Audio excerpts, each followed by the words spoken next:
Hello everybody, welcome back to Jesse's house. Again, it's me, Jesse. I know, shocking. I'm sick. I'm sick as fuck. Maybe not sick as fuck. I could be more sick. But, new microphone. So, if it sounds the same or worse, don't tell me. I, in the last week or so, have become vaguely obsessed with minions and gender. It all started about a week and a half ago when I saw this edit of the creator of the Minions talking about why they're all boys, because I personally had never considered the Minions boys. So this led me down a large rabbit hole of Minions and gender. Are the Minions boys? Are the Minions minions? What's going on? My argument is that the Minions are not boys at all, but we'll get into that.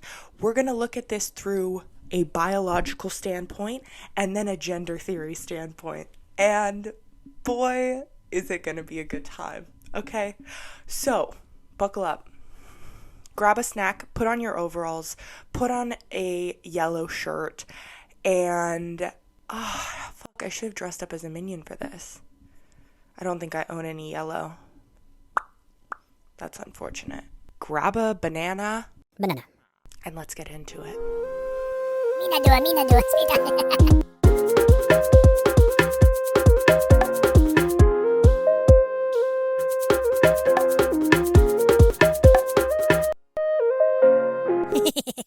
First, we're going to get into just the very biological facts, right? And we're going to have to go through some Minions lore to get here. It is shown that the first Minions began existing 3.8 billion years ago. The evolution of Minions date all the way back to which is where there were single-celled minions following around these bigger and badder organisms. And this is when we are introduced to our three main characters, Kevin, Stuart, and Bob, the icons. Now, I know you're saying, Jesse, those are male names. We'll get into it. We'll get into it. Biologically, minions, they predate any form of sexual dimorphism. Sexual dimorphism is a way that a lot of current forms of life have developed into, where there are a male version of the species and a female version of the species, right? And this goes a lot further than just humans and mammals, right? Even in flowers, in da-ba-doo-boo-doo-ba-da-ba-da-ba, you know what I mean? Minions are more than just a species because they have evolved along other species that have grown, died out, morphed into different species. The minions have always been minions. Banana. This confirms that these are immortal beings because Kevin, Stuart, and Bob have evolved while still being the same minions. We have to think of them larger than any sort of mortal beings. These are gods, essentially, which therefore tells us that minions do not spawn, they do not reproduce, and they do not die. So, if minions don't reproduce, they're not fucking. They're not. And I hate to bring sex into these children animations, but I would argue that minions are far beyond children's animations at this point. They are staples of life. Ba-boy. Ba-ba-boy. Ba-ba-boy. Ba-boy. We see minions interact with the dinosaurs. Dinosaurs were sexually dimorphic creatures. However, we are still far before gender as a concept was ever developed, right? I would argue that minions as beings were the first creatures to even have names. They were the first to have brains that were capable and developed enough to consider themselves as individuals and individuals within a whole. There's a fantastic video essay about how minions show a fantastic framework of socialism, and I'm going to put it here because it's fantastic. I'm not even going to touch that because I think that they did a fantastic job with it, but I will say that their practice of community, even if you don't want to label it socialism, which you should because it is, but their practice and understanding of community goes far beyond what humans have even been able to figure out today. So although we view them as these like kind of stupid, bumbling creatures, we have to understand that they are exponentially more advanced than we are, and they have been for a long time. If we disregard the fact that they predate sexual dimorphism, so therefore they predate sex. And by sex, I mean what's going on down there, right? Because the minions don't reproduce. Therefore, I was going to say they don't have genitals, but I guess they have to piss and poop somehow. Listen, there's still a lot of questions. I'm not saying I have all the answers, because I don't. I really wish I did.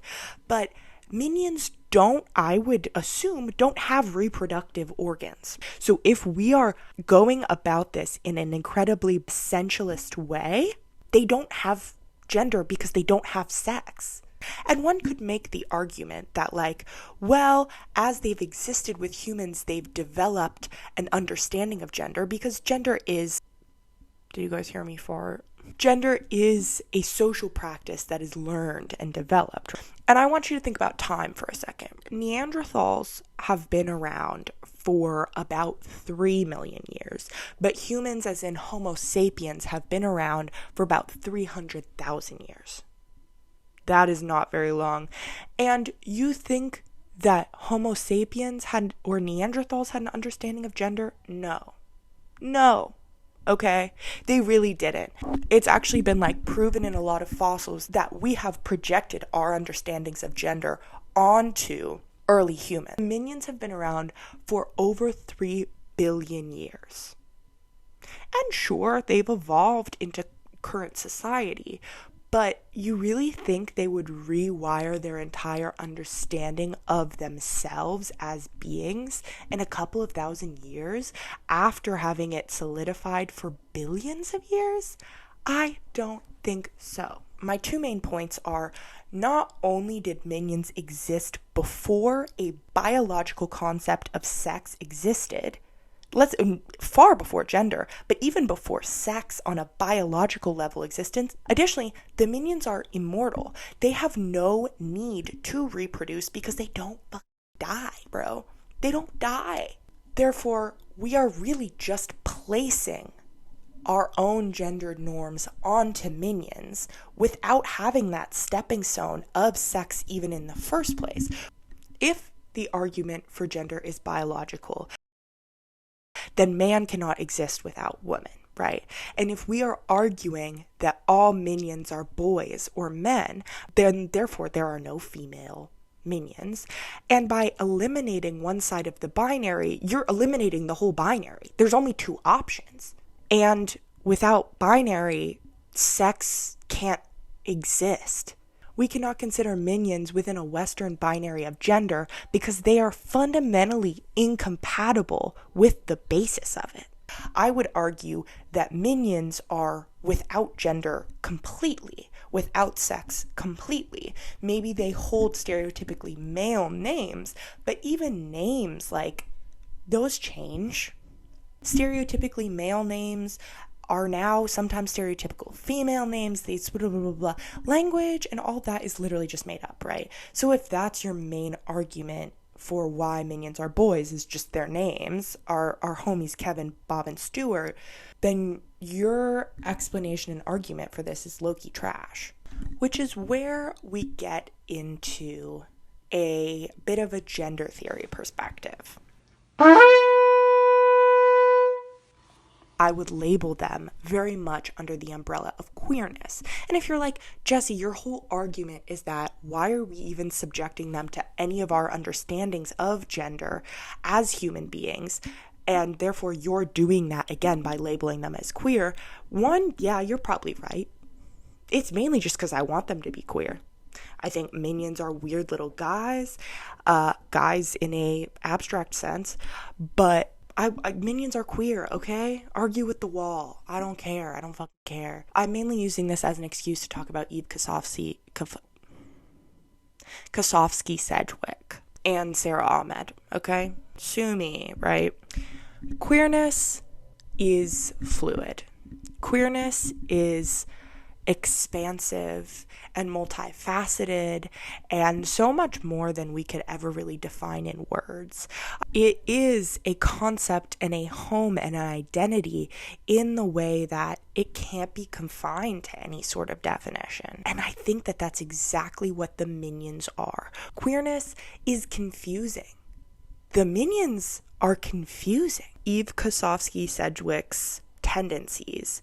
One thing that she says is, that's one of the things that queer can refer to, the open mesh of possibilities, gaps, overlaps, dissonances, and resonances, lapses and excesses of meaning when the constituent elements of anyone's gender, of anyone's sexuality, aren't made or can't be made to signify monolithically.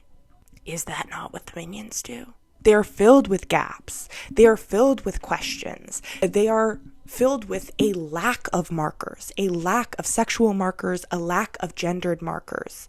Despite the amount of lore that we have on minions, the fact that they are so mysterious is incredibly queer. In Sedgwick's opening introduction, Axiomatic, she says that binaries structure the Western understanding of sexuality. Not just binaries in terms of penis and vagina, but binaries of homo-hetero, secrecy-disclosure, knowledge, ignorance, private and public, masculine and feminine, and majority and minority. Minions do not contain a single one of these binaries, in gender or otherwise.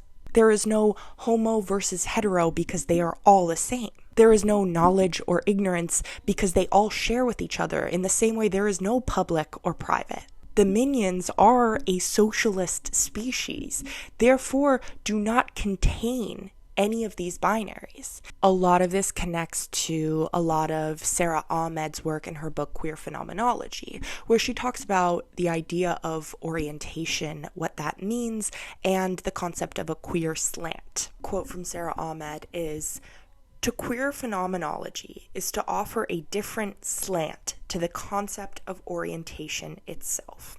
I would argue that the minions do this to excess because the way that they exist in the world is completely incompatible with our modern Western understanding of gender. Therefore, they are inherently living within a queer slant." And here's where we get to the creator's canonical explanations around the minions' gender. Now, first and foremost, he kind of says that Steve Carell pretty much just started coming up with male names for the minions, and therefore they ended up being male. I think the explanation of just names is quite stupid, because if these motherfuckers were called Kevin, Bob, and Stuart 3.8 billion years ago, you think that Stuart was considered a male name at that point? Bitches didn't even have names back then. The other main argument that I think is very interesting that the creator has said is he couldn't picture any women being minions because the minions are just so dumb. The minions as a species are bumbling and immature and kind of stupid. They follow any leader. They crave that direction. And I think him claiming that he can't see any female minions because he doesn't believe women would ever subscribe to those traits, I'm sure he thought he was being a feminist king, girl boss. However, I think that we are placing a burden of representation onto women and girls. In associating these traits with only boys, we're not allowing little girls to be stupid. We're not allowing little girls to be bumbling and think fart jokes are funny and all of this. For the minions, male is almost perceived as neutral. I'm sure the assumption that the minions were boys allowed a much larger playing field and a much more clean slate for him to be funny with them, for him to be whimsical with them. The assumption that girls are smarter than this. Girls wouldn't do that. Girls blah, blah, blah, blah, blah, blah. I guess, sure, on a certain level, yes. But I think that the only reason that girls, for the most part, wouldn't do that is because we've been taught to recognize danger in a way that little boys haven't been taught. I think the minions are hilarious. I love them very much, okay? I think if the minions were very aggressively marketed as gendered, they wouldn't be so universally beloved. Everyone can find whimsy and humor within them. They're just minions. The minions aren't boys, you guys. They're not. They're not. The minions are minions. Fight me on it, bitch.